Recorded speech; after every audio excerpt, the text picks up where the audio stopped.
Bueno, jóvenes, quiero preguntarles si ustedes me confirman si pueden observar mi pantalla. Sí, se ve, Sí, licenciado. licenciado, se ve. Bueno, Sí. gracias. Sí, licenciado. Gracias, jóvenes. El día de hoy, pues vamos a iniciar la unidad número 3. Bueno, la iniciamos y la terminamos, ¿verdad? Esa unidad es bastante corta. Vamos a ser breves. ¿Sí? Y comenzamos hablando acerca de la elasticidad. ¿Sí? Nosotros conocemos ciertos cuerpos con la propiedad de retomar su forma, ¿verdad? Después de que el agente externo que lo deformó deja de actuar sobre él.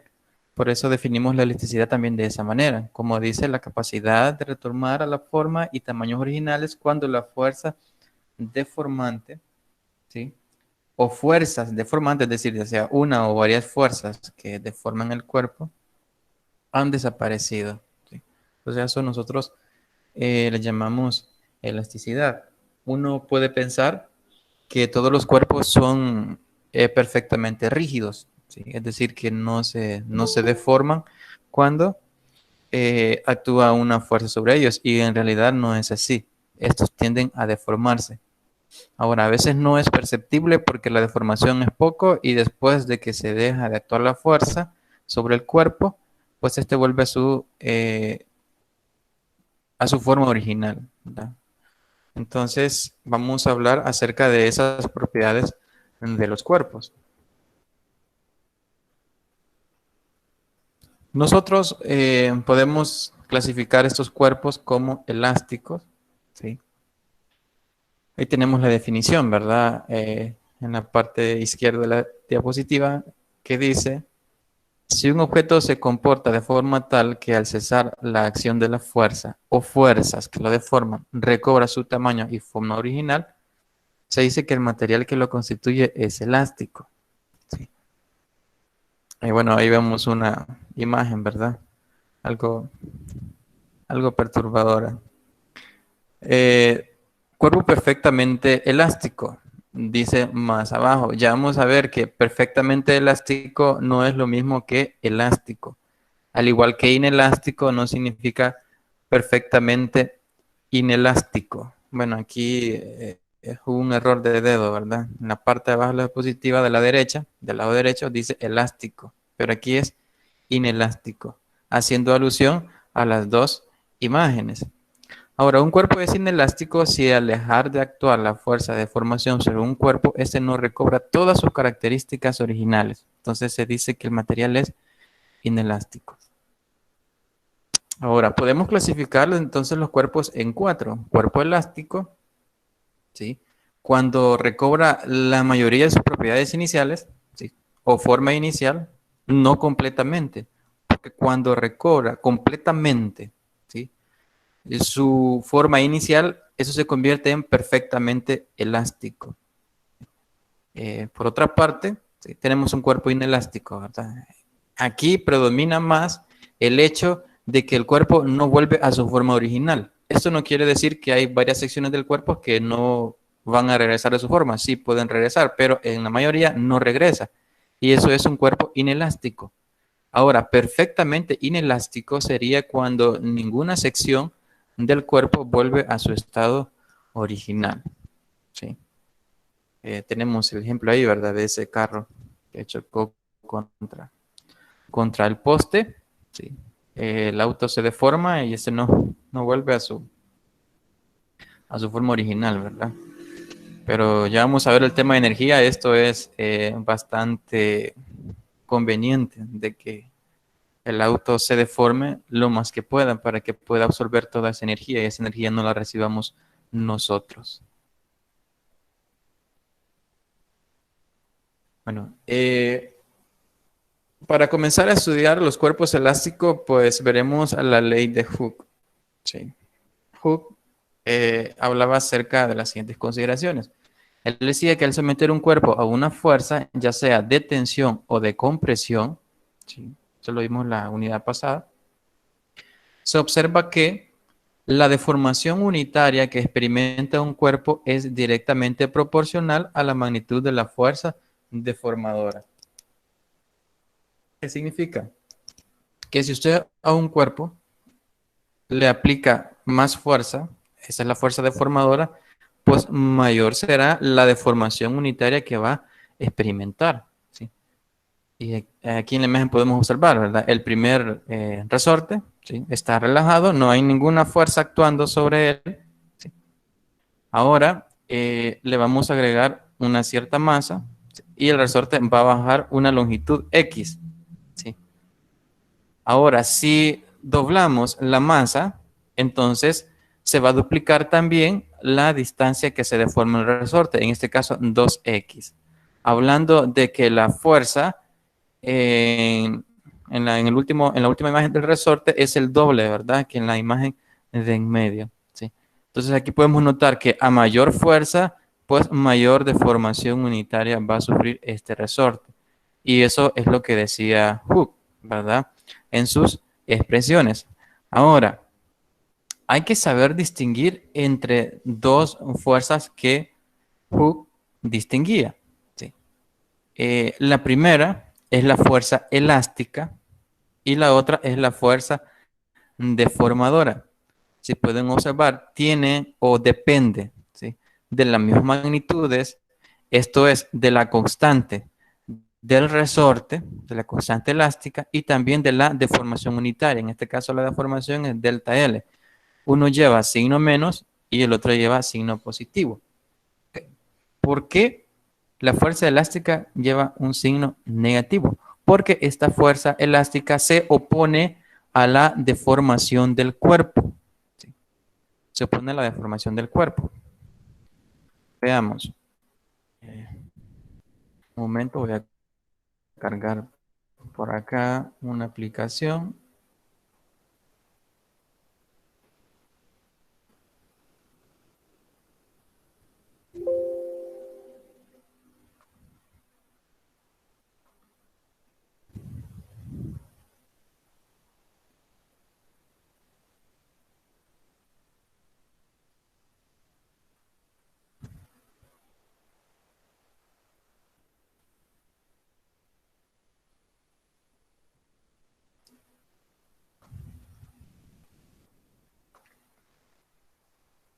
Bueno, por ejemplo, ¿verdad? Cuando el resorte, ¿sí?, está relajado, pues no sucede nada, no hay un sistema de fuerza actuando sobre él. Pero cuando se le agrega una fuerza al resorte, este se estira, ¿sí? Es decir, sufre una deformación. Ahora, al mismo tiempo van a estar actuando dos fuerzas. Una es la fuerza F, ¿sí?, que tenemos acá con esta flechita en rojo. Esa sería la fuerza deformadora. Y esta fuerza deformadora se va a calcular como K por delta L.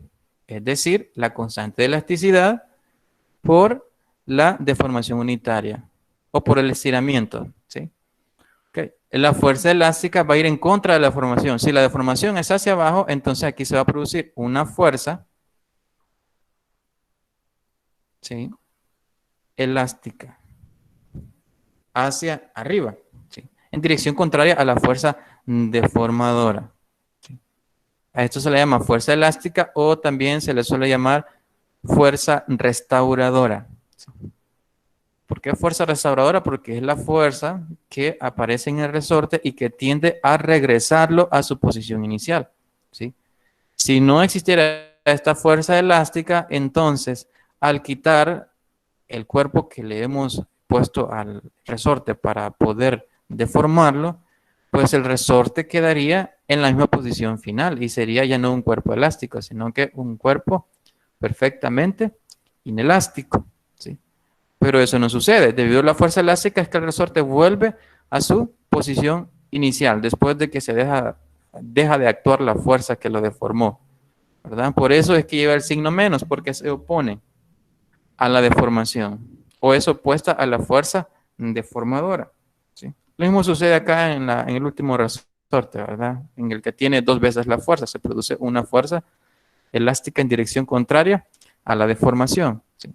Entonces la fuerza elástica es la flecha en azul y la fuerza deformadora es la flecha que está en color rojo. Ok. Aquí estamos hablando de la constante elasticidad, ¿verdad? Que es una constante de proporcionalidad, dice, conocida como la constante de elasticidad del material. Esto es K. Y cuya unidades de medida es Newton sobre metro. Esas son las unidades para K. Y como la deformación es una longitud, pues las unidades van a ser metro, centímetros, milímetros, etcétera. Ok. Y acá tenemos una aplicación, ¿verdad? Nada más de esta ley. Cuando se hace una determinada acción con el brazo, pues los músculos, ¿sí?, entran en interacción, produciéndose fuerzas, ¿verdad? Ya sea de tensión y de compresión, haciendo que se deforme el músculo, ¿sí?, ya sea en un sentido u otro. Licenciado, una pregunta. ¿El Dígame, delta L qué significa? no lo escucho. No le escuché la pregunta, perdón. Vuelvo a repetir. El delta L que aparece en la fórmula, ¿qué significa? El delta L es la deformación unitaria. ¿Cómo se va a encontrar ese delta L? Más adelante lo veremos, pero si gustan, ahorita les explico. Lo que pasa es lo siguiente. Fíjense que acá el resorte, ¿sí?, medía una cierta longitud. Vamos a llamarle longitud inicial. Una longitud inicial. Ahora, cuando se le agregó esta masa, la cual va a producir una fuerza, ¿sí?, hacia abajo, el resorte se va a deformar, ¿sí? Se va a deformar hacia una longitud final.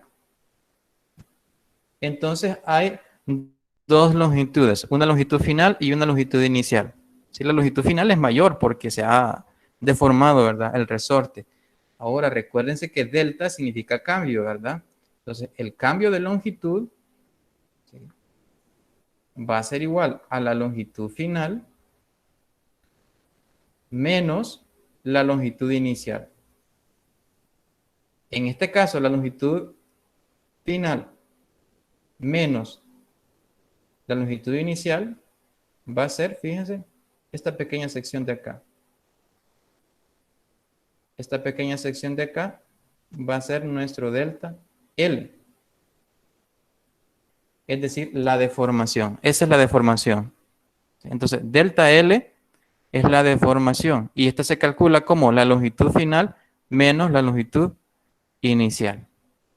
¿Sí? De esa manera se calcula. ¿Se entiende?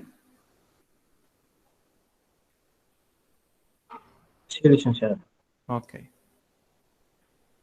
Bueno, vamos a seguir entonces. Bueno, hay un límite, ¿sí?, para la ley de Hooke. Usted en más de alguna ocasión estiró, ¿verdad?, una bandita elástica, pero llega un momento en que al aplicarle tanta fuerza, pues esta se rompe, ¿sí? ¿Por qué? Porque la fuerza pasó el límite elástico de la banda, ¿sí? Ok.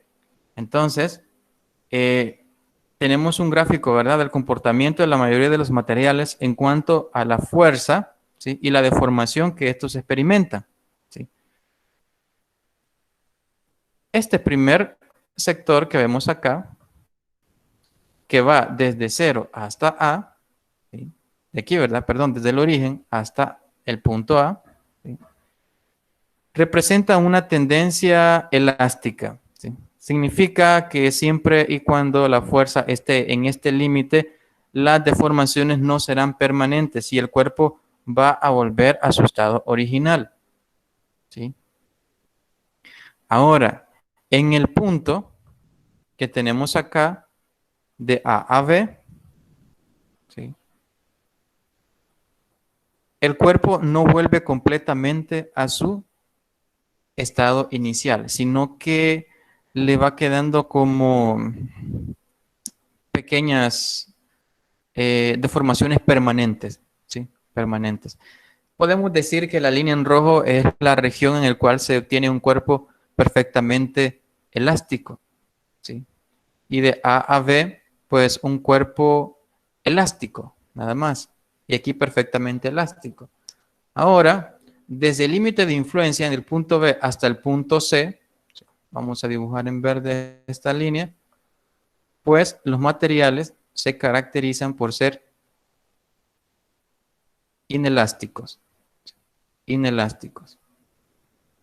Y del punto C al punto D, ¿sí?, los materiales son perfectamente inelásticos hasta llegar al punto de rotura, ¿verdad? Que es cuando la fuerza ya sobrepasa el límite y se rompe el material, ¿sí? Entonces, eso nos muestra esta gráfica. Ahora, aquí hay algunas afirmaciones. Dice que la mayoría de materiales son elásticos, ¿sí? Por no decir que casi todos, ¿verdad? Inclusive el aire es elástico, ¿sí? Regresa a su forma original después de que ha actuado una fuerza sobre él. El agua también, ¿sí? El agua también es elástica. Okay.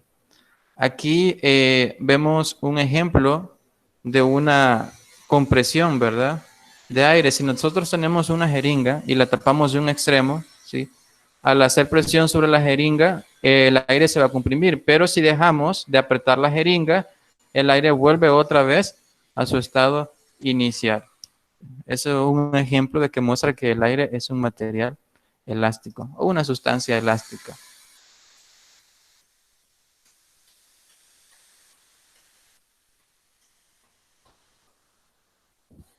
Ok. Veamos, ¿qué es lo que produce una deformación en un cuerpo? Bueno, pues es una fuerza aplicada en una determinada área y a eso nosotros le llamamos esfuerzo, ¿sí? Esfuerzo.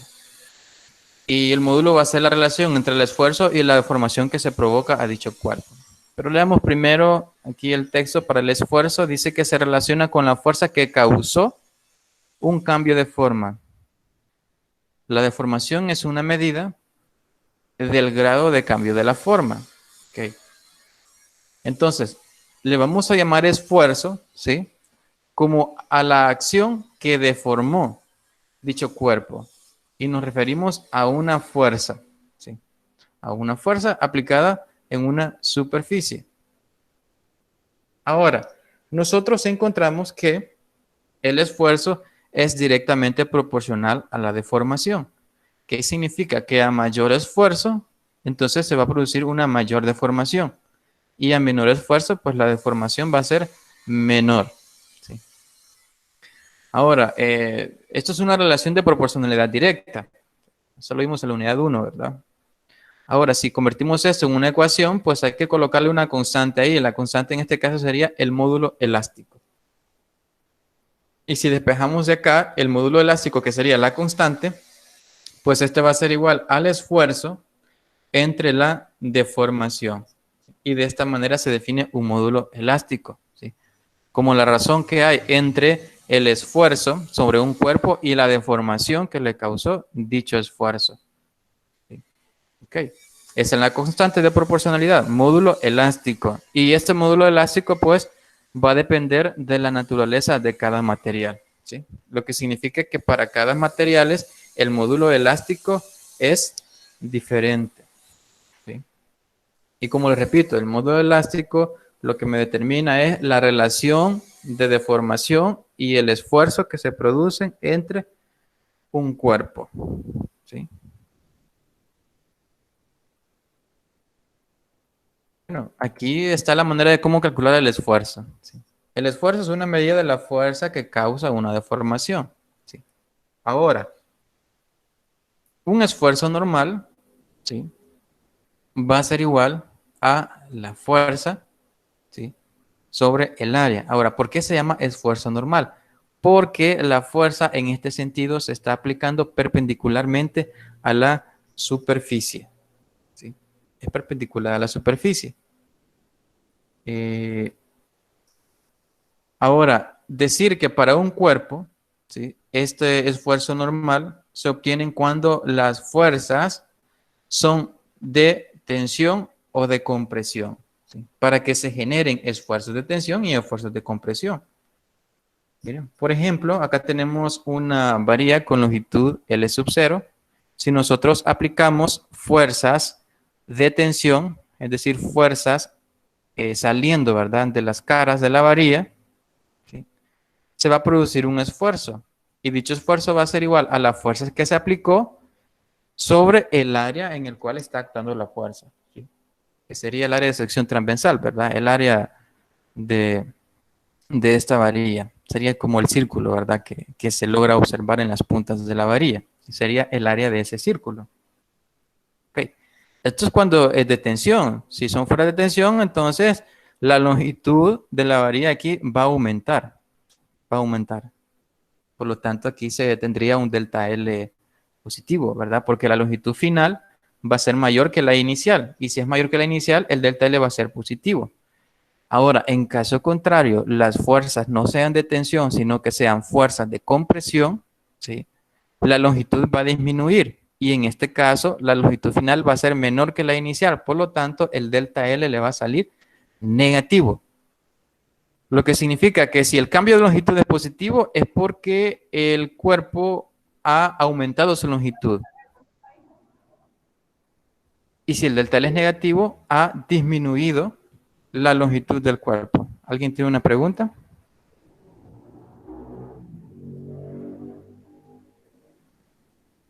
Entonces en compresión el esfuerzo va a ser igual a la presión.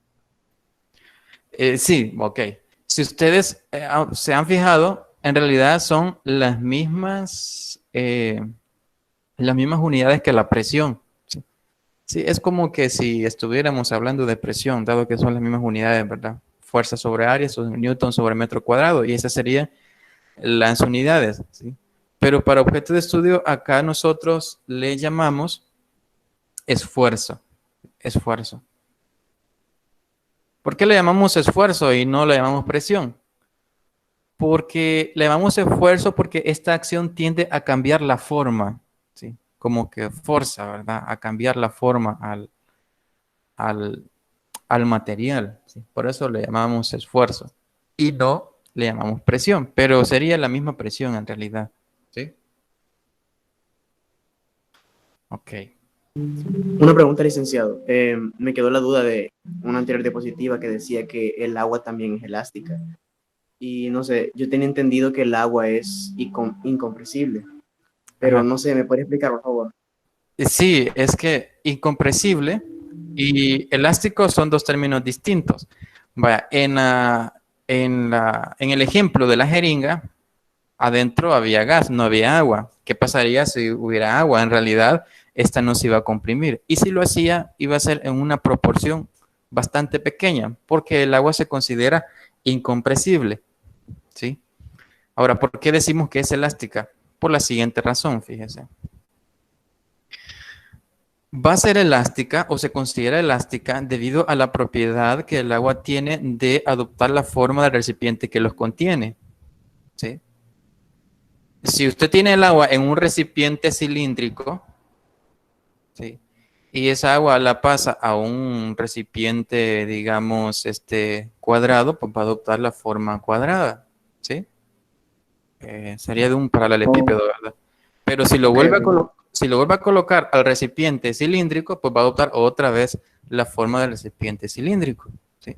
Lo podemos ver desde esa manera también. Por eso se dice que es elástica, ¿sí? Bien, muchas gracias. Bueno, sí, porque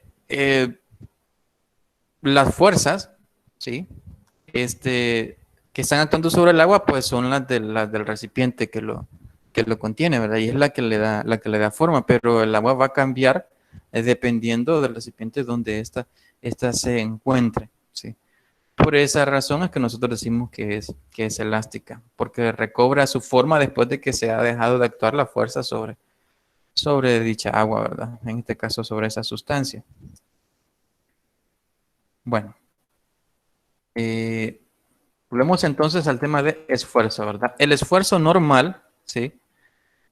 Recuerden, ¿verdad? Que se le llamamos esfuerzo normal porque la fuerza que se aplica es perpendicular a la superficie, ¿sí? Se va a representar por esta letra sigma, ¿sí? Sigma minúscula. Sigma minúscula. Ok.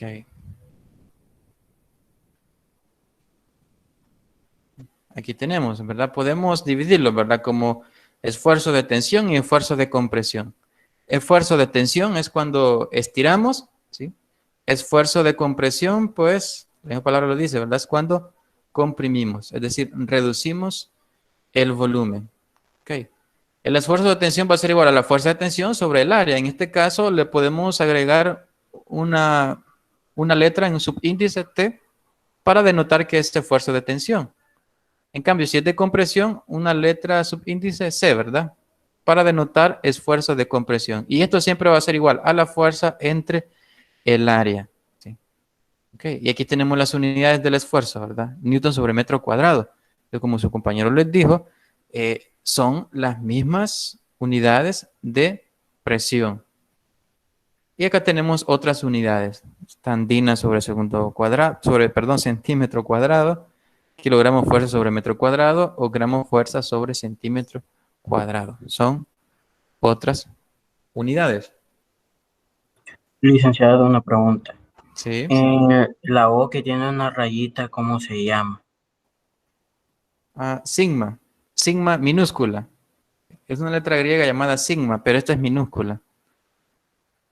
Porque la sigma mayúscula, algunos de ustedes ya la conocen, es así, ¿verdad? Esta es la sigma mayúscula y esta es la minúscula. ¿Sí?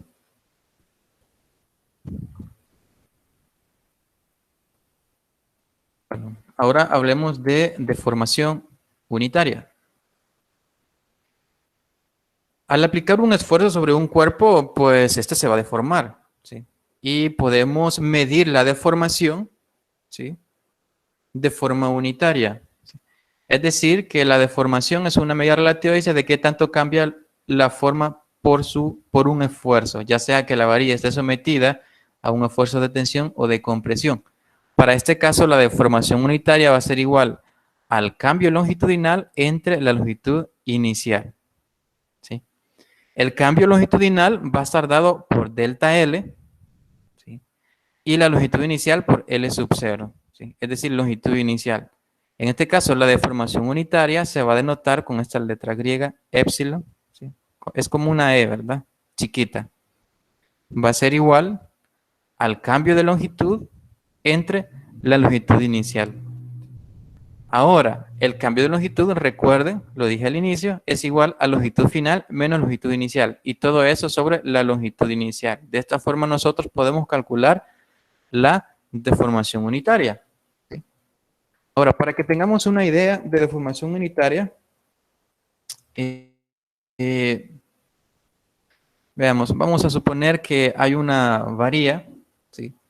Y esa varilla tenía una longitud inicial, ¿sí? Esto es solo manera para que nos quede claro, ¿verdad? Digamos que la longitud inicial de la varilla eran unos 25 centímetros, ¿sí? Después se le aplicó una fuerza de tensión, ¿sí? Una fuerza de tensión, el cual llevó a la varilla ya no a medir 35 centímetros, sino que ahora su longitud, un momento por favor, que no me... Ahí está. Digamos que cambia su longitud a unos 37 centímetros. Ok. Entonces podemos calcular, ¿verdad? La deformación unitaria. En este caso, la deformación unitaria, epsilon, va a ser igual entonces a delta L. Delta L es longitud final. En este caso son 37 centímetros. Colocamos, ¿verdad? 37 centímetros. Menos longitud inicial, que son 35 centímetros.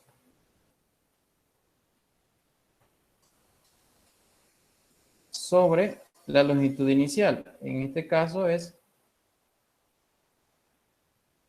35 centímetros.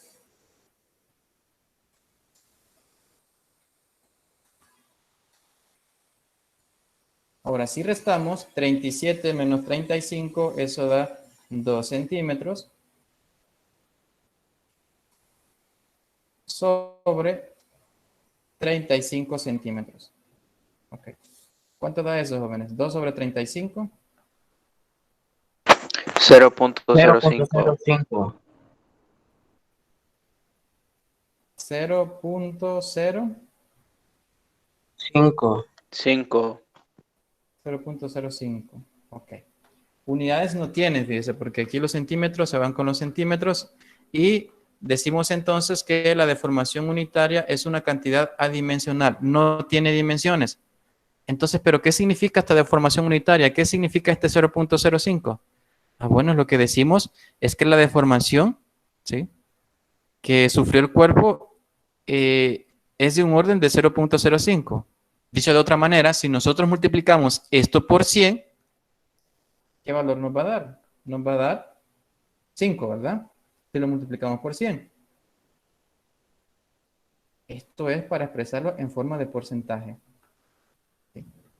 Bueno, ahora sí ya tenemos una mayor interpretación, porque nos dice que entonces que el cuerpo se deformó un 5%, ¿sí?, de su forma original. Si es de longitud, pues aumentó su longitud en un 5%. ¿Sí? A eso se refiere la deformación unitaria. ¿Sí? ¿Preguntas hasta el momento, jóvenes? No, licenciado. Bueno, vamos a continuar. Veamos qué más tenemos por acá.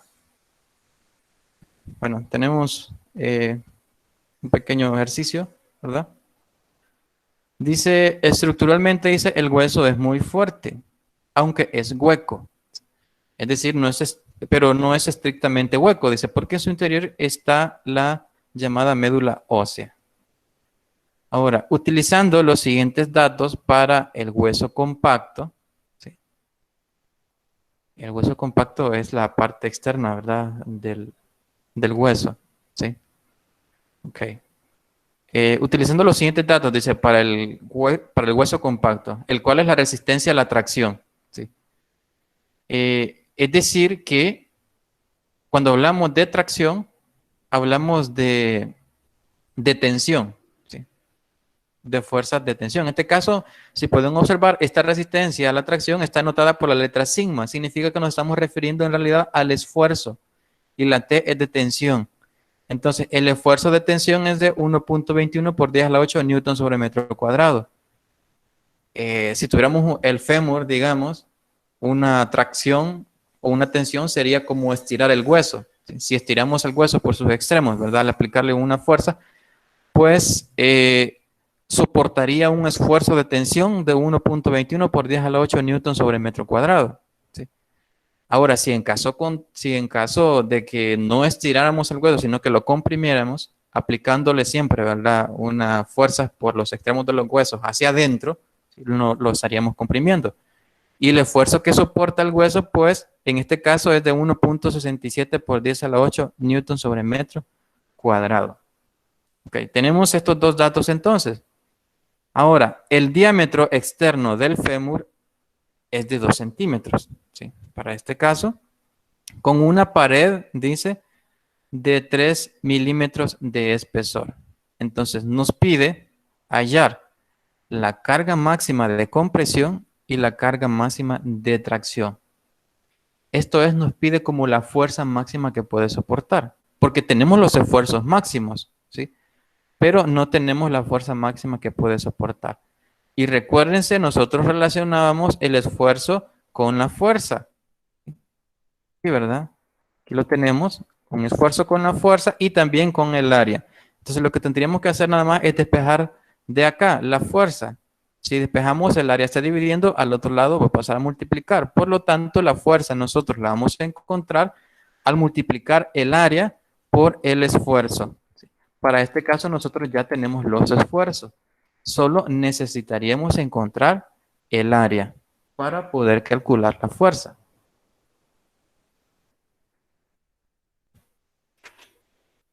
Bueno, a ver si pueden observar esa letra, jóvenes. Veamos. Datos. Bueno, aquí tenemos la resistencia a la tracción, ¿sí?, la resistencia también a la compresión, tenemos el diámetro exterior, que es de 2 centímetros, y el espesor, que es de 3 milímetros. Ahora nos pide dos cosas, ¿verdad? Hallar la carga máxima de compresión y la carga máxima de tracción. Bueno, solución, dice, tanto la carga máxima de compresión como de tracción son las fuerzas respectivas de compresión y tracción, o compresión y tensión, ¿verdad? Ahora, de esta manera, como les decía anteriormente, vamos a calcular dichas fuerzas, ¿sí? La fuerza de compresión, pues va a ser igual al esfuerzo de compresión por el área, ¿sí? El área del espesor, ¿verdad? Donde A sub E dice es el área efectiva o el área sólida, ¿sí? Es donde está actuando la fuerza. ¿Por qué? Porque si la fuerza actúa, ¿sí?, sobre los extremos del hueso, solo va a estar actuando, ¿sí?, en el área sólida. Es el área que está sombreada, ¿sí? Ahí, en la parte sólida. Porque vamos a decir que este hueso está hueco, ¿verdad? Aunque decimos que no está exactamente hueso, porque hay material en medio. Pero vamos a suponer que la fuerza solo va a actuar a través de esta área que está sombreada, ¿sí? Por eso esa área es la que vamos a encontrar. Es la área sólida. La vamos a notar como A sub E, ¿sí? Bueno, ahora supondremos que para el hueso, bueno, que el hueso es un cilindro hueco con un espesor E, ¿sí? El espesor E, lo vamos a denotar, veamos, aquí hay otra imagen, ¿sí? Esta es la imagen del hueso vista desde arriba, ¿verdad? Vista desde sus extremos, no de manera longitudinal, ¿verdad? Sino que de manera transversal, ¿sí? Entonces tenemos esto y el espesor, ¿sí?, va a ser la distancia que hay desde como el círculo externo o la circunferencia interna y la circunferencia interna, ¿sí? Esta es la interna y esta es la externa. Entonces la distancia que hay entre las dos circunferencias es el espesor. Ahora, ¿cómo calculamos entonces el área, ¿sí?, de todo esto? Bueno, tendríamos que calcular el área, ¿sí?, de todo el hueso y restarle el área interna. Esto es el área exterior menos el área interior. Y como es un círculo, el área de un círculo es pi por diámetro al cuadrado sobre 4, ¿sí? En este caso, el área externa va a ser pi por diámetro externo al cuadrado sobre 4 menos el área interna. Para el área interna vamos a utilizar pi por diámetro interno al cuadrado sobre 4. Ahora sacamos acá factor común pi sobre 4.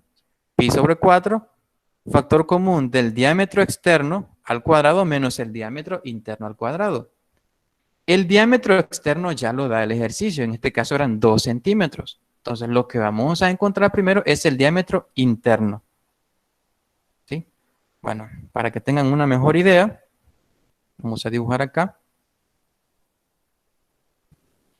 El diámetro externo es el que está en azul, ¿sí?, la rayita en azul. Ups, lo siento, vamos a borrar esto. Y el diámetro interno va a ser la rayita que está en rojo, ¿sí? Ok. Ahora, el diámetro externo, repito, es el que está en azul. El diámetro interno es el que está en rojo. Pero solo nos dan dos datos. Nos da el diámetro externo, es decir, la rayita en azul, pero no nos da la rayita en rojo, que es el diámetro interno, pero sí nos da el espesor, ¿sí? El espesor lo voy a dibujar acá como la rayita que está en verde, ¿sí? Las rayitas que están en verde es el espesor, y ese dato sí lo da, ¿sí? Entonces, ¿cómo hago para encontrar el diámetro interno, que es la rayita que está en rojo? Bueno, vamos a restarle, ¿verdad?, al diámetro externo, es decir, a la rayita que está en azul, le voy a restar las rayitas que están en verde, ¿sí? La rayita en azul es el diámetro externo y le voy a restar 2 veces el espesor, es decir, 2 veces las rayitas en verde, ¿sí? Porque son 2 rayitas las que están, por eso está este 2, ¿verdad? Para poder encontrar la rayita que está en rojo, que sería el diámetro interno. Entonces, el diámetro externo es de 2 centímetros menos 2 veces el espesor, y el espesor es de 0.3 centímetros, ¿sí? Al hacer esta operación, ¿verdad? 2 por 0.3 es 0.6. Y 2 menos 0.6, eso da 1.4.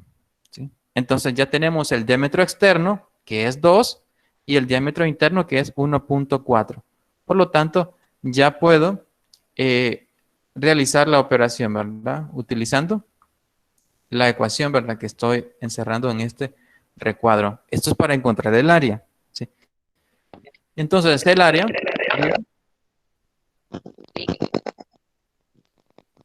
Y cuando no nos den el diámetro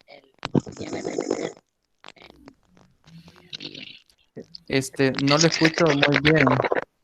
Julio, Se escribilo oye por bien el raro. chat y yo te lo digo, tengo mejor el micrófono ahorita. Está bien.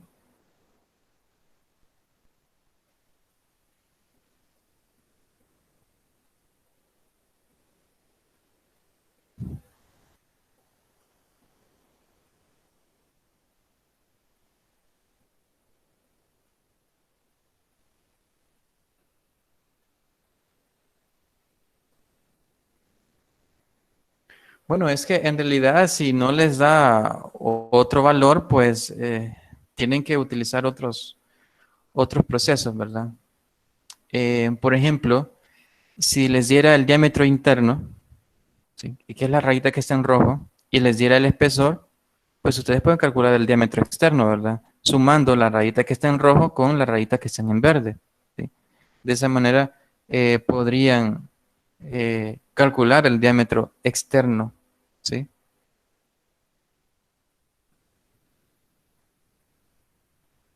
De esa manera. Es decir, si les dan el diámetro interno y el espesor, ojo que tienen que darle el espesor, ¿sí?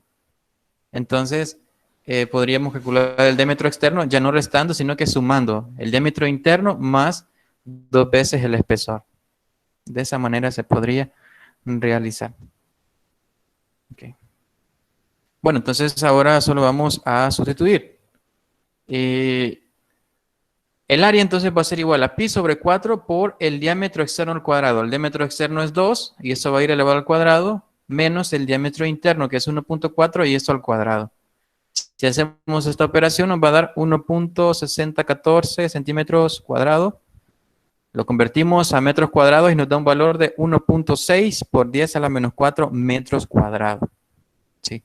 Entonces, esta es el área. Y para encontrar tanto la fuerza de compresión como de tracción o tensión, pues se va a utilizar la misma área. Y basta que nosotros multipliquemos el área por cada uno de los esfuerzos, ¿verdad? Primero, el esfuerzo de compresión es 1.67 por 10 a la 8 newton sobre metro cuadrado. Eso lo multiplicamos por el área que acabamos de encontrar y nos da la fuerza, que es 26.720 newton. ¿Sí? Se elimina metro cuadrado con metro cuadrado, ¿verdad?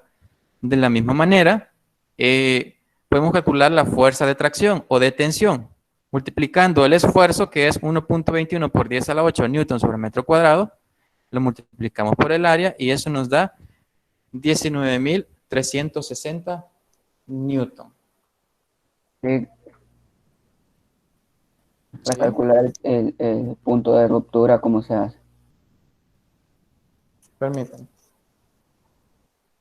¿Cuál es su pregunta? Para calcular el punto de ruptura, ¿cómo se haría? Es que el punto de ruptura, bueno, para este caso ya lo da ya lo da el ejercicio, pero basta con despejar, ¿sí? el, el esfuerzo. Ahora, es que en realidad no existe como una ecuación específica que diga, de esta manera se calcula el punto de ruptura para todos los materiales. No, el punto de experimentación por laboratorio, ¿sí? Es decir, se le va aplicando fuerzas cada vez mayores al hueso hasta que ellos experimentalmente se encuentren. ¿Sí? Experimentalmente se encuentra el punto de ruptura, la carga máxima que puede soportar, es decir, la fuerza máxima que puede soportar.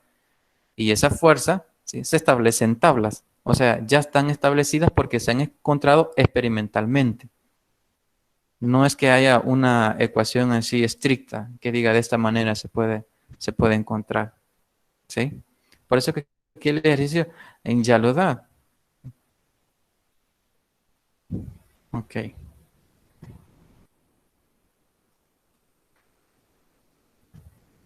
Bueno, pero para este caso, como les decía, las fuerzas máximas son estas, ¿sí? Estas que nos dieron acá, 26.720 newton. Esa es la fuerza máxima. Al llegar a esta fuerza, entonces vamos a tener el punto de ruptura. Son como 3 toneladas. Sí. Lo dividió entre 9.8. Sí, son como 3 toneladas. Sí, es bastante. Es bastante, ¿verdad? Fíjense que algo bien curioso es que en realidad el hueso soporta más fuerzas de compresión que fuerzas de tensión. ¿Sí? Esto puede deberse a su estructura, ¿verdad? Pero más adelante estudiaremos la estructura del hueso. Bueno, No sé si hay alguna otra pregunta. Una caída de 5 metros, me imagino que supera bastante esa fuerza. No lo escuché bien. Una caída de 5 metros, imagino que supera por mucho la fuerza de ruptura.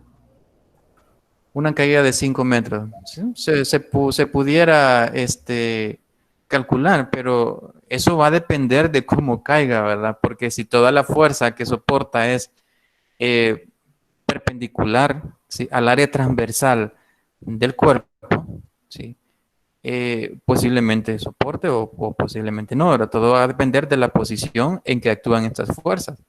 Y si estas fuerzas actúan contrarias a las superficies, o si actúan paralelas también, porque puede ocasionarle otro tipo de deformación. Porque aquí solo estamos hablando de compresión y de tensión ahorita, pero falta de cizalla, ¿verdad?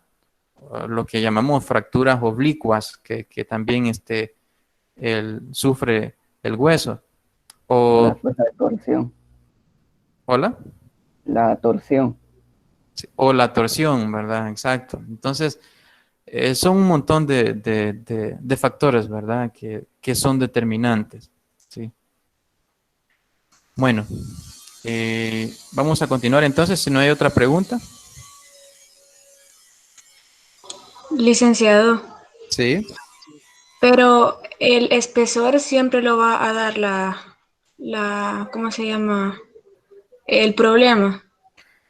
Vaya, pueda que si nos dan el diámetro externo y el interno, podemos encontrar el espesor, si no lo diera, pero tendría que dar los dos diámetros. ¿Sí? Ah, bueno. Está bien. ¿De dónde sale el...? Entonces siempre tienen que haber 2 variables y una faltante. Y una faltante, así es. ¿Alguien tenía otra pregunta por ahí?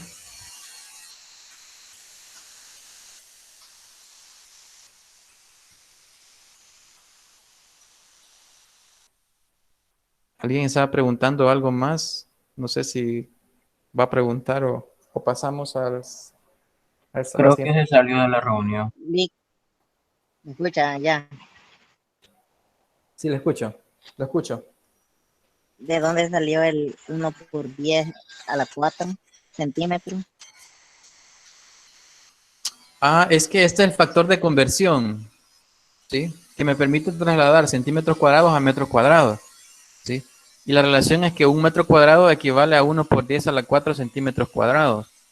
O 10.000 centímetros cuadrados, que es lo mismo, ¿verdad? Esto es un factor de conversión, ya está dado, ¿sí? Pero eso también lo puedo obtener de elevar 100 al cuadrado, ¿verdad? Porque 1 metro es igual a 100 centímetros, pero como son cuadrados, si usted eleva 100 al cuadrado, obtiene 1 por 10 a la 4, o 10.000. Ah, ya entendí, gracias. Ok.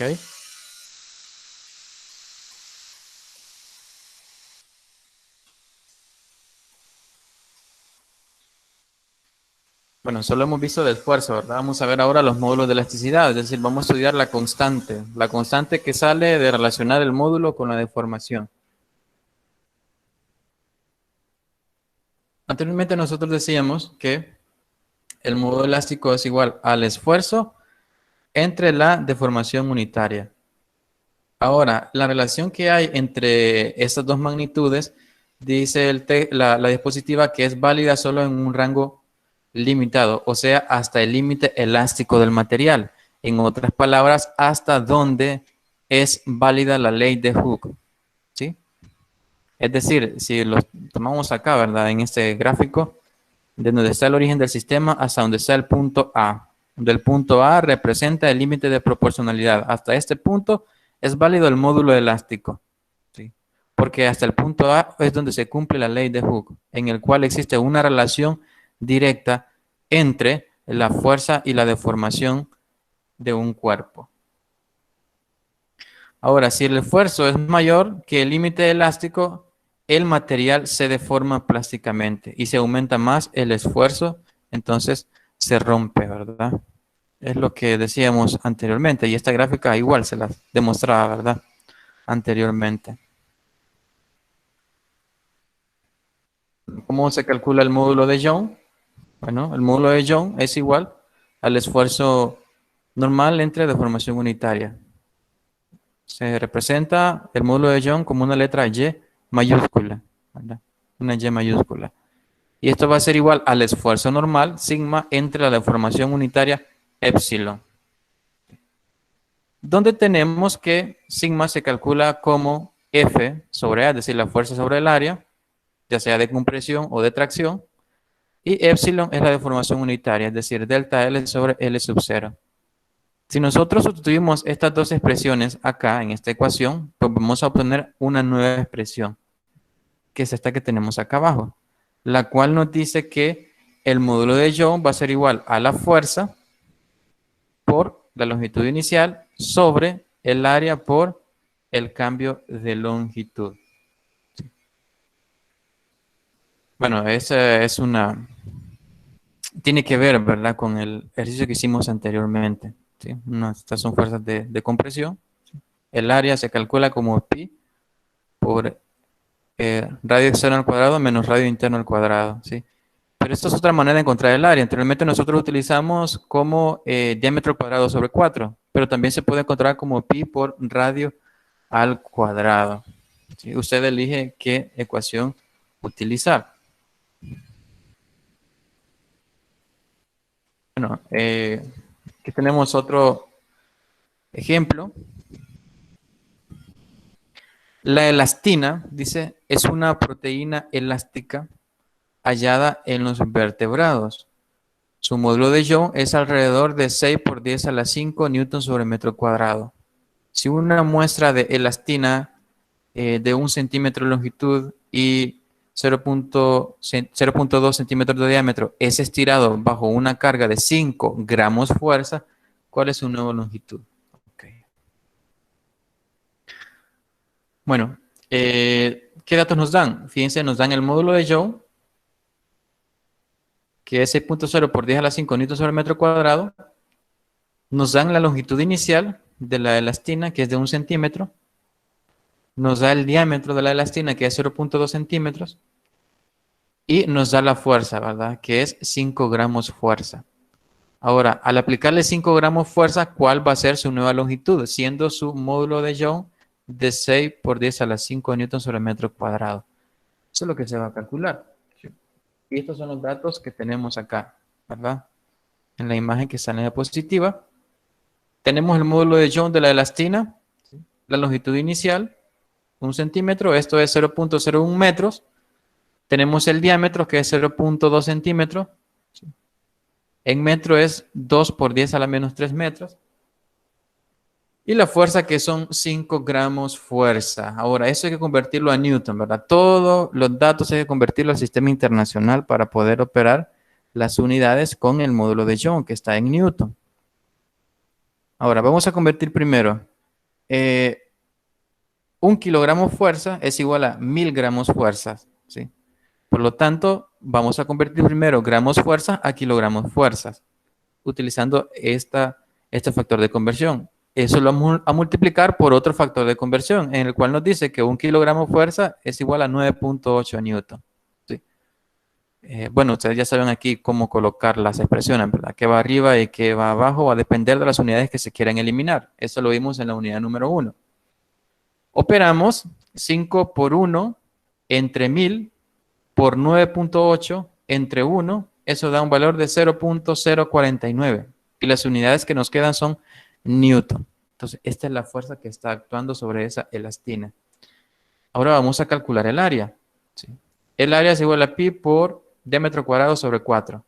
Repito, ustedes pueden calcular calcularla, perdón, utilizando el radio, es decir, pi por el radio al cuadrado. Pero como aquí ya nos da el diámetro, por eso estamos utilizando la ecuación que relaciona el diámetro. Sustituimos los datos. Esto es igual a pi por el diámetro, que es 2 por 10 a la menos 3 metros, eso va a elevado al cuadrado, sobre 4, y nos da un área de 3.14 por 10 a la menos 6 metros cuadrados. ¿Sí? Entonces, tenemos los datos necesarios, ¿verdad?, para calcular la longitud final. Ahora, tenemos la ecuación de la longitud final. Esta la sacamos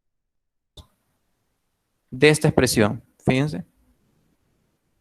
De esta expresión. El cambio de longitud es igual a la longitud final menos la longitud inicial. ¿Sí? Si yo despejo de acá, ¿sí?, la longitud inicial está con signo menos, al otro lado pasa con signo positivo. Entonces me queda que la longitud final va a ser igual a la longitud inicial más el cambio de longitud. Okay.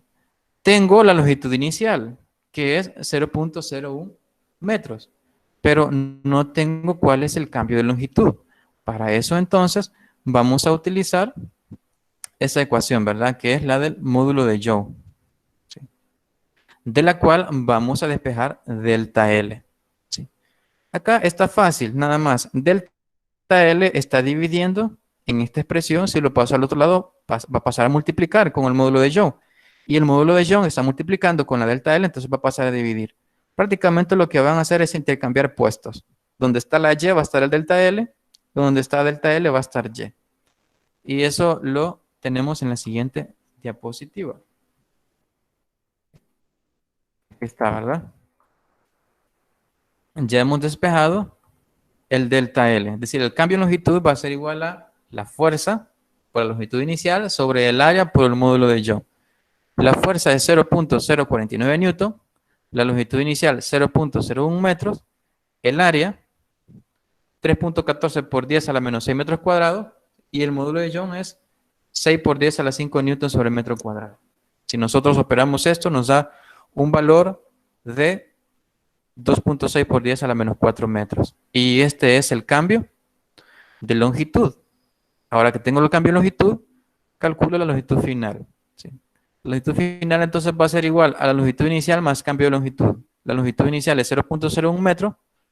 El cambio de longitud es 2.6 por 10 a la menos 4 metros. Por lo tanto, la longitud final será de 0.01026 metros. ¿Sí? O en tal caso también 1.026 centímetros. Y esa sería la respuesta.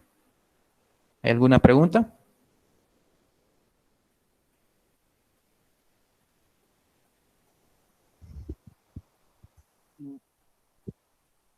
No le... Ok, bueno, entonces vamos a continuar. Tenemos módulo de Young, ¿verdad? Para algunos materiales. Para el hueso compacto es de 1.6, pero 1.6 por 10 a la 10, ¿verdad? En tensión y 0.94 en compresión. Para el hueso esponjoso, ¿verdad? 0.017 por 10 a la 10 en tensión y 0.0088 por 10 a la 10 en compresión. Ahorita solo veamos eso, ¿verdad? El módulo de Young, nada más, ¿sí? Para la madera es 1, ¿verdad? Es 1. Entonces, es superior al de la madera, ¿verdad? El módulo de Young, que es la relación, recuérdense, entre el esfuerzo y la deformación. Bueno, vamos ahora al módulo de corte. ¿Sí? Módulo de corte de rigidez o de torsión. Vaya. En este caso, ya no vamos a decir que el esfuerzo no es normal. No son normales, no son perpendiculares al área, sino que en este caso las fuerzas que actúan son paralelas. Son paralelas. Bueno, dice, en este caso la deformación ocurre cuando un sólido es sometido a la acción de fuerzas de igual módulo pero opuestas, aplicadas paralelas o tangenciales en la superficie de las caras opuestas al sólido. Se produce un cambio de forma sin un cambio de volumen. Bueno. El módulo de corte, en este caso, va a estar dado o se va a representar por la letra G mayúscula. Y este va a ser igual al esfuerzo cortante, se va a representar por esa letra griega tau, ¿sí? Entre la deformación de corte, que se va a representar por esa letra griega gamma. ¿Sí? Ahora, ¿cómo se calcula el esfuerzo de corte? Bueno, tau va a ser igual a la fuerza, y repito, estas fuerzas son paralelas, ¿sí?, entre sí y opuestas sobre el área. Y la deformación, ¿verdad? Por corte va a ser igual siempre a delta L sobre L sub 0. Veamos la imagen que tenemos acá, ¿sí? Esto parece ser un libro, ¿verdad? Si está estático, pues no pasa nada, va a mantener su forma, ¿sí? Pero si nosotros aplicamos una fuerza arriba hacia la derecha, ¿sí?, esa misma fuerza va a ser de igual magnitud, pero en dirección contraria que la fuerza que va a estar ejerciendo la superficie sobre dicho libro, que es la fuerza de fricción, ¿verdad? En este caso, opuesta a la primera fuerza, porque la primera va hacia la derecha y la que está abajo va hacia la izquierda. Lo que va a producir un esfuerzo de corte, ¿verdad? Con un cierto grado, ¿verdad? Es decir, si pueden observar acá, la longitud inicial estaba completamente recta, ¿verdad? El libro, pero su longitud final cambió. Se va a estirar levemente. Y va a haber ahí también un delta X, ¿verdad? Ahora, si nosotros analizamos esto, veamos, vamos a escribir por acá. Okay. Este delta X que nosotros vemos acá es lo que llamamos delta L. Vamos a ponerle delta L. Delta L. Si nosotros queremos relacionar este ángulo con esos dos lados, pues sería una función tangente, ¿verdad? Entonces, tangente del ángulo teta, vamos a ver a qué es igual.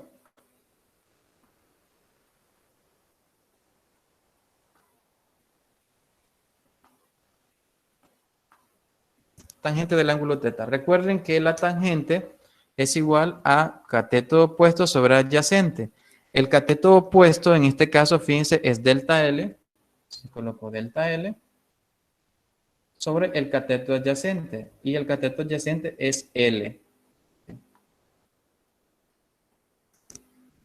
Y fíjense acá que la deformación es delta L sobre L. En este caso es L sub 0. Vamos a agregarle aquí L sub 0.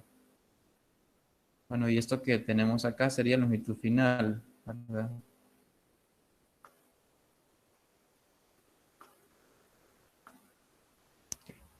Entonces, si relacionamos delta L sobre L sub 0, vamos a tener una tangente. Por lo tanto, la deformación por corte también se puede calcular como tangente de teta.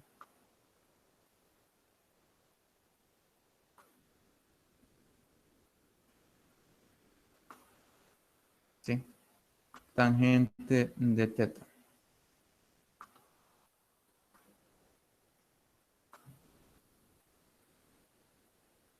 Okay.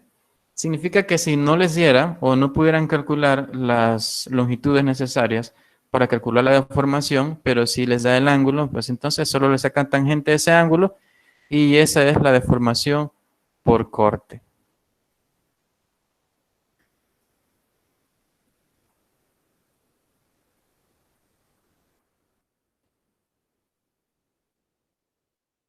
Bueno, aquí tenemos algunos ejemplos, ¿verdad? Dice, ejemplo de cuerpos sometidos a esfuerzo cortante. ¿Sí? Cuando se produce una rotación al hueso, pero en ambos extremos en dirección contraria, ¿sí?, una en dirección del lado del reloj y una en dirección contraria, pues si la rotación es bastante grande, pues se va a producir un esfuerzo cortante, ¿sí?, en el hueso. Y aquí tenemos otros poros, ¿verdad?, que funcionan de la misma manera.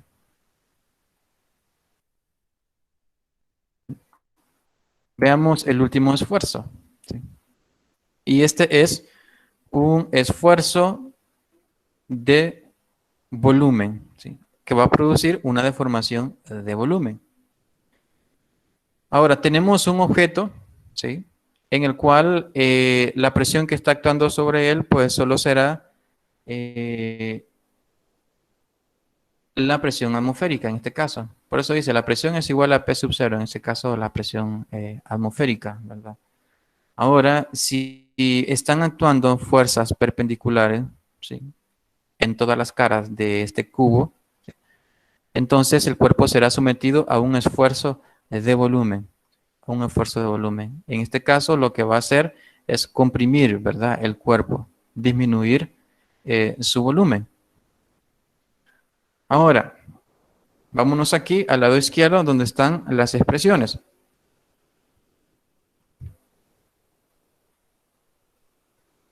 La deformación volumétrica, ¿sí?, va a estar dado como delta V sobre V sub 0, es decir, el cambio de volumen entre el volumen inicial. Aquí hay que tener cuidado porque esto es deformación volumétrica, no es deformación lineal. La deformación lineal es delta L sobre L, solo se toma una longitud. En el volumen, si es un cubo, entonces tendremos 3 longitudes. Hay que calcular el volumen, ¿verdad?, del cubo. Ahora, el módulo volumétrico, el cual se va a representar con una letra V, ¿sí?, recuerden, ¿verdad?, módulo de Young, una Y, módulo de corte, una G, y un módulo volumétrico es una B, ¿sí? Y este va a ser igual al esfuerzo volumétrico entre la deformación volumétrica, ¿sí? Y esto va a ser igual a delta P. Ok, ahora aquí.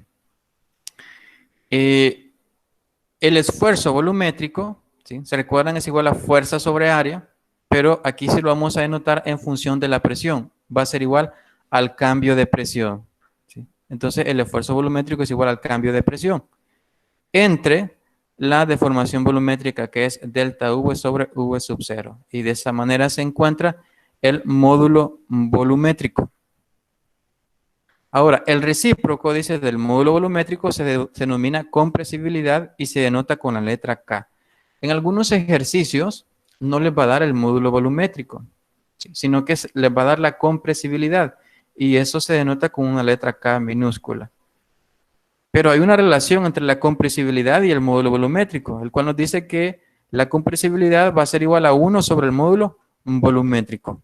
En este caso, las expresiones aquí estarán entonces al contrario, ¿sí? El delta P estará abajo, ya no estará arriba, y delta V sobre V sub 0 ya no estará abajo, sino que estará arriba, ¿sí? De lo cual acá podemos bajar, ¿verdad?, el V sub 0 y nos queda esta expresión final para la compresibilidad, la cual va a ser igual a menos 1 sobre volumen inicial, ¿sí?, por delta V sobre delta P, donde delta V es el cambio de volumen y delta P es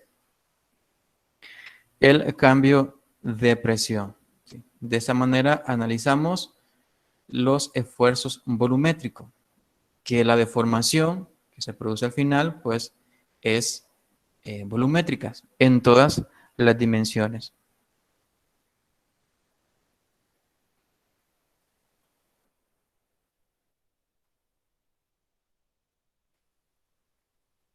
Bueno, volvemos otra vez a la tabla, pero ahora tenemos los tres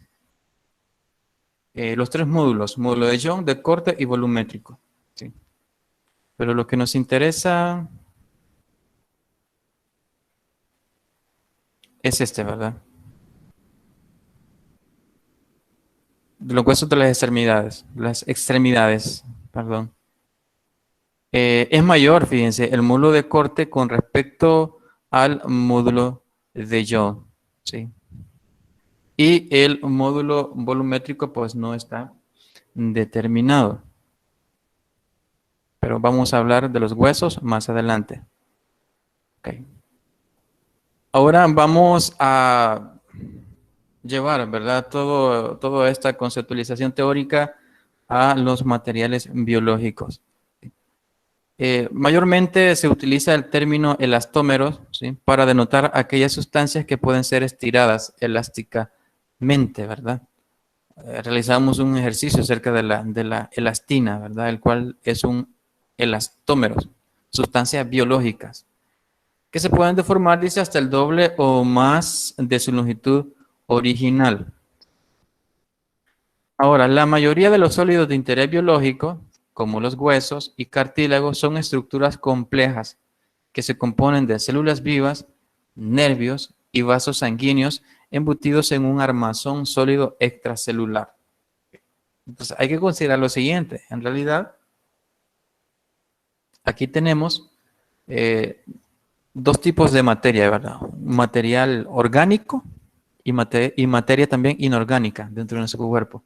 La inorgánica pues vendría a ser casi el hueso mismo. Ahora, los sólidos vivos producen una gran variedad de materiales sólidos y semisólidos, tales como los huesos, los dientes, cuernos, conchas, uñas y cartílagos. Estos cuernos no se refieren a nosotros, jóvenes. Nosotros no tenemos cuernos, por lo menos no literal, ¿verdad? Se refiere a otros seres vivos, tales como las vacas, etc.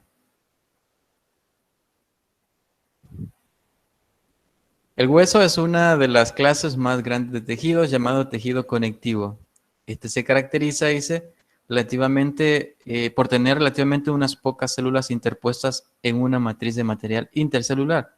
En general, el tejido conectivo sirve para conectar y soportar otros tejidos del cuerpo. Esas son definiciones generales, ¿verdad?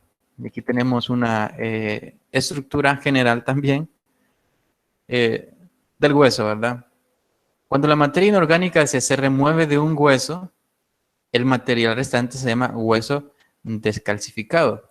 Es decir, recuerden que dentro del hueso hay materia inorgánica y materia también orgánica. Diga.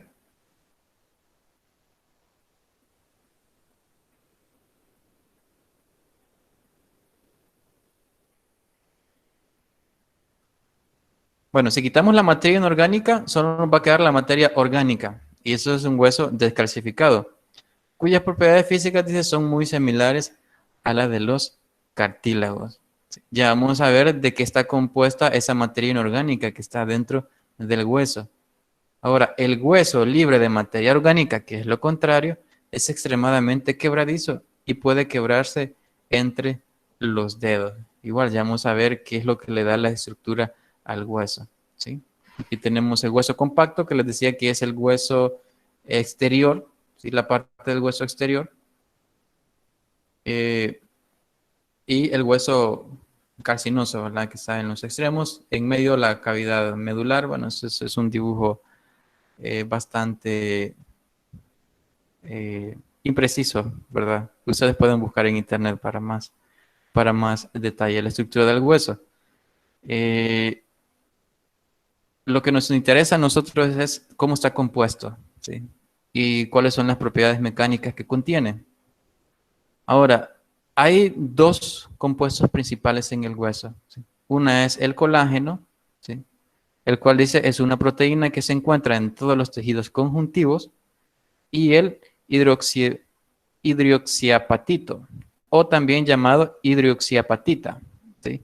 Es una sal inorgánica compuesta de calcio, ¿verdad? Y fosfato. Entonces, de esas dos está compuesta los huesos. Ahora, en el caso del hueso, dice, la resistencia a la tracción es debida al colágeno. Okay. ¿Por qué el hueso es resistente a ser estirado, ¿sí? O al ser expuesto ante fuerzas de tensión? Bueno, es debida al colágeno, ¿sí? Porque el colágeno tiende a ser un poco más flexible, ¿sí? Ahora, la resistencia a la compresión, ¿sí? Es decir, a que el hueso soporte fuerzas en sus caras, pero las dos hacia un mismo sentido, que es hacia el centro del hueso. Entonces, esa resistencia es debida a la hidroxiapatita, ¿verdad? O hidroxiapatito. En consecuencia, dice, el módulo de Young del hueso y de otras sustancias heterogéneas es distinto para el esfuerzo de tracción que para el esfuerzo de compresión. ¿Sí? Podemos intuir entonces de que la diferencia, ¿sí?, que hay entre los valores para el módulo de Young, ya sea para la tracción o para la compresión, se puede deber a las proporciones de colágeno y hidroxiapatito que hay en el hueso. ¿Sí? Va a corresponder a las porciones que tenga de estas sustancias. Bueno, hay que saber también que hay en algunos materiales biológicos la cual se cumple la ley de Hooke y en otros que no. Veamos qué nos dice aquí el texto. En los sistemas biológicos hay varios fenómenos especiales. Dice, uno de ellos es que después de retirar la fuerza actuante, el cuerpo no puede retornar inmediatamente a su forma original para hacerlo en el transcurso del tiempo. Aquí nos dice prácticamente que no se cumple la ley de Hooke, pero en otros sí. Ahora, dice que otro fenómeno es la aparición de fuerzas internas. Así, por ejemplo, en la vejiga, la cual se llena y se extiende pasivamente. Luego aparece una fuerza interna que le produce una tensión a la vejiga, ¿verdad? Haciendo que esta tensión, pues, la vacíe. Y ese es el fenómeno que nosotros conocemos como micción.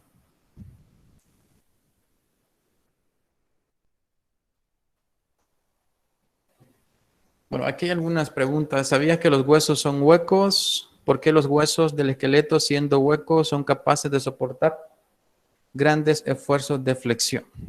Veamos.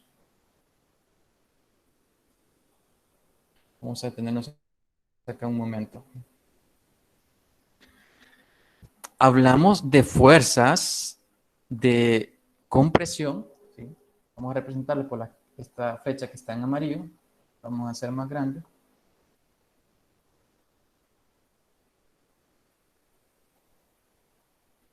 ¿Sí? Hablamos de fuerzas de compresión, que son las que están en azul.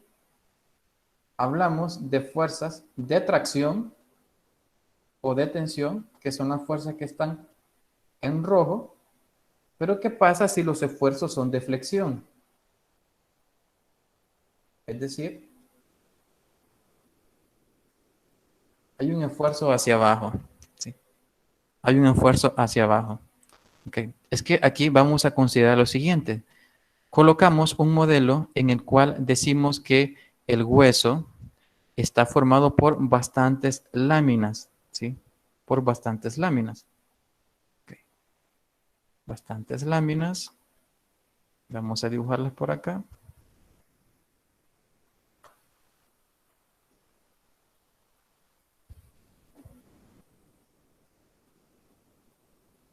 Vamos a suponer que el esfuerzo que produce esa flexión, es decir, la flecha en negro, hace que el hueso se vaya hacia abajo. Vamos a dibujar aquí algunas.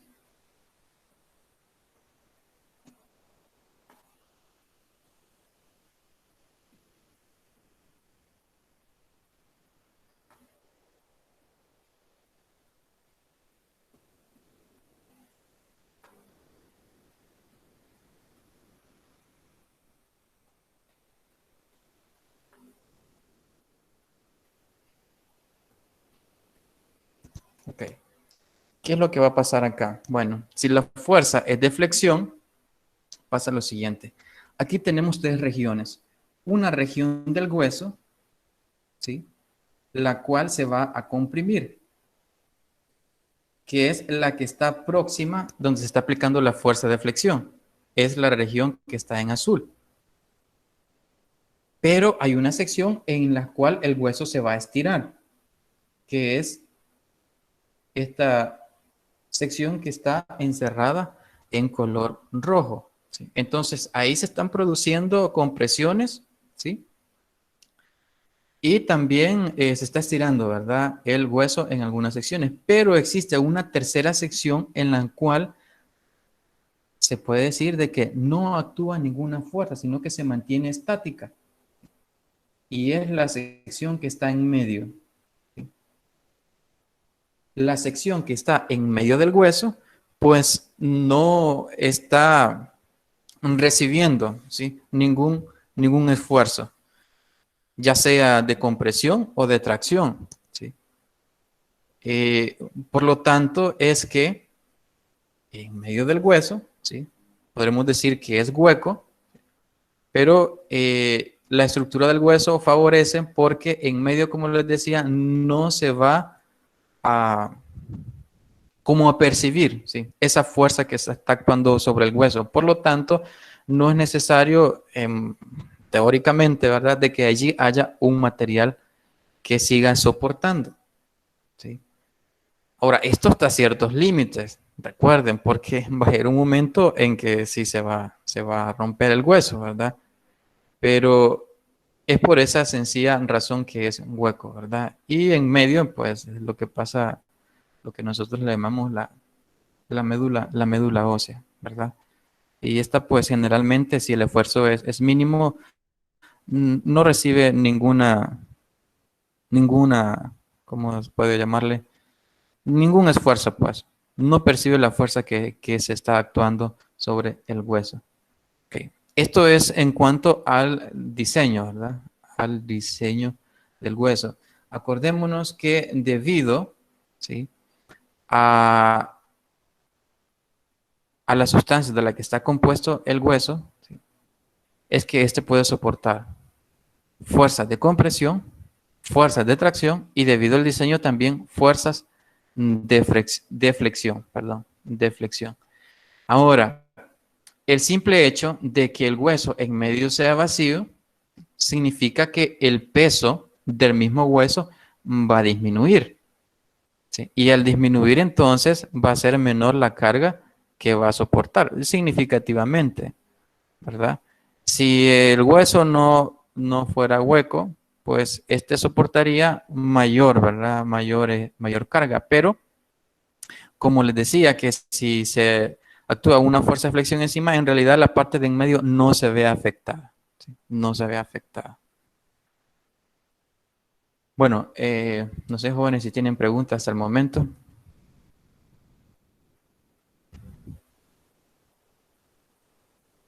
No, licenciado. No,